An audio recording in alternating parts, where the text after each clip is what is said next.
नमस्कार दोस्तों, स्वागत करते हैं आप सभी का आपके अपने यूट्यूब चैनल पीसीएम स्टडी में। तो आज NCERT math class 10th exercise 13.2 का क्वेश्चन नंबर 2 कराएंगे। देखिए, आपका ज़्यादा समय ना लेते हुए क्वेश्चन को शुरू करते हैं। तो क्वेश्चन में क्या दे रखा है, देखिए पहले क्वेश्चन को पढ़ते हैं।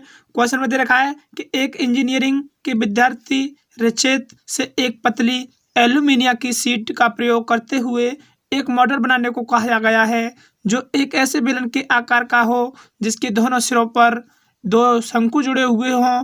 इस मॉडल का व्यास 3 सेंटीमीटर है और इसकी लंबाई 12 सेंटीमीटर है। यदि प्रत्येक शंकु की ऊंचाई 2 सेंटीमीटर हो तो रचेत द्वारा बनाए गए मॉडल में अंतर्विष्ट हवा का आयतन ज्ञात कीजिए। यह मान लीजिए कि मॉडल की आंतरिक और बाहरी विमाएं लगभग बराबर हैं। ठीक है, देखिए यहाँ पर एक इंजीनियर है, इसने एक चित्र बनाया है जो बेलन है और बेलन के दोनों तरफ दो शंकु जोड़ दिए हैं। ठीक है ना, चलिए आपको चित्र बना के दिखाता हूँ, फिर उसको हल करेंगे। चित्र पहले आपको चित्र समझिएगा, इस तरह का है। देखिएगा चित्र इस तरह का है। कह रहा था एक बेलन है, ये हमारा एक बेलन है जिसकी पूरे और इसके दोनों अर्ध सिरों पर दो शंकु जुड़े हुए हैं। ठीक है ना, मैंने दोनों अर्ध सिरों पर दो शंकु जोड़ दिए हैं, जैसा उसने कहा था वैसे मैंने इसमें कर दिया। इस पूरे की हाइट थी वो थी आपकी 12 सेंटीमीटर और कह रहा था कि 2 सेंटीमीटर का एक शंकु है, तो दोनों शंकु कितने सेंटीमीटर के हो गए? 2 सेंटीमीटर का ये हो गया, 2 सेंटीमीटर का ये हो गया। तो हाइट कितनी बची? पूरी 12 थी तो 8 बची। ठीक है, बेलन की हाइट बची वो 8 बची। ठीक है, चित्र आपकी समझ में आ गया। जो इसका व्यास दे रखा था वो दे रखा था 3 सेंटीमीटर। ठीक है ना, तो चलिए अब इस करते हैं हल। चित्र आपकी समझ में आ ही गया होगा। अब इसे हल करेंगे तो क्या हुआ, देखिएगा यहाँ पे लिखा है मैंने गिवन, जो दिया था वही लिखा है मैंने। लिखा है r इक्वल टू दे रखा है 3.2, क्योंकि त्रिज्या व्यास था इसका 3 सेंटीमीटर। देखिएगा बाद दोबारा से देख लीजिएगा, व्यास था 3 सेंटीमीटर तो इसकी त्रिज्या कर ली 3 की आधी। ठीक है ना, 2 सेंटीमीटर, 3/2।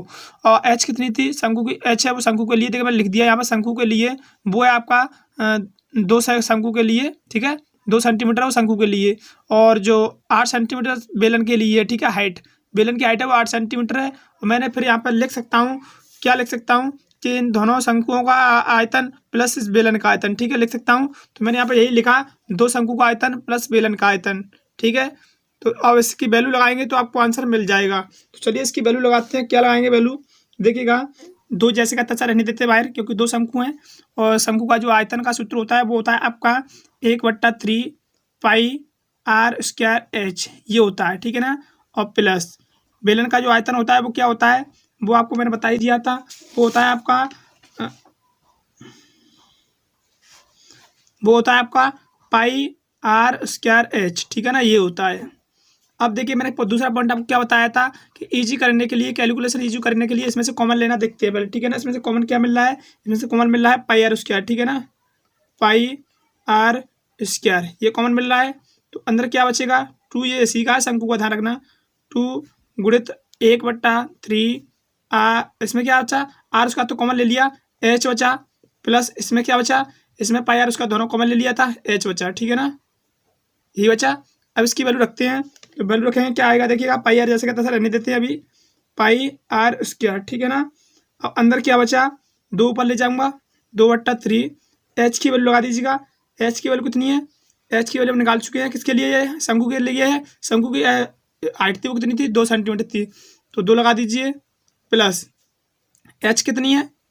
ये बेलन की हाइट है, तो बेलन की हाइट कितनी थी? 8 सेंटीमीटर थी, तो 8 लगा दे। जैसे का तैसा रहने देते हैं स्क्वायर। अब क्या करेंगे, 2 का गुणा ऊपर करेंगे 2 में, तो कितना हो जाएगा? 4 हो जाएगा, अपॉन में 3 प्लस 8। ठीक है, पाई r जैसे का तैसा रहने देते हैं अभी, पाई r स्क्वायर। अब 3 का गुणा क्रॉस करेंगे तो कितना हो जाएगा? 4 ऊपर जैसे का तैसा, ये हो जाएगा 24 अपॉन में 3। यही हुआ ना। अब क्या होगा देखिए आगे, आप इसकी वैल्यू रख सकते हो क्योंकि इजी हो गया। ठीक है ना, इस पाई r की वैल्यू आप रख सकते हो क्योंकि इजी हो गया। तो कितनी रखेंगे? पाई की वैल्यू 22/7। त्रिज्या कितनी थी? और त्रिज्या कितनी थी? त्रिज्या लगा देते हैं आप। त्रिज्या थी आपकी 3/2। ठीक है, ये तो त्रिज्या दोनों में सेम थी, शंकु में भी और बेलन में भी। ठीक है, 3/2 थी, तो इससे लगा सकते हैं आप 3/2। तो कितना आएगा? 3/2, 2 बार है 3/2। क्या बचा इधर? क्या बचा था? 24 और 4 कितना हो गया? ये हो गया आपका 28 अपॉन में 3, ये बचा ना। अब यहाँ पर काट पीट करते हैं, ध्यान देना।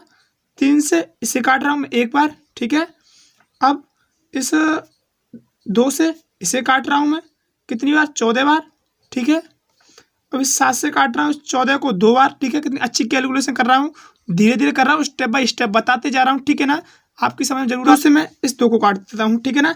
कितनी आसान तरीके से कैलकुलेशन कर रहा हूँ। अब इसमें कुछ कट रहा है, नहीं कट रहा है, तो अब क्या करेंगे, अब बच्चे कुछ का हम गुणा कर देंगे। बचना क्या है हमारा, बचेगा 3 और 22, तो 3 गुणित 22, ठीक है।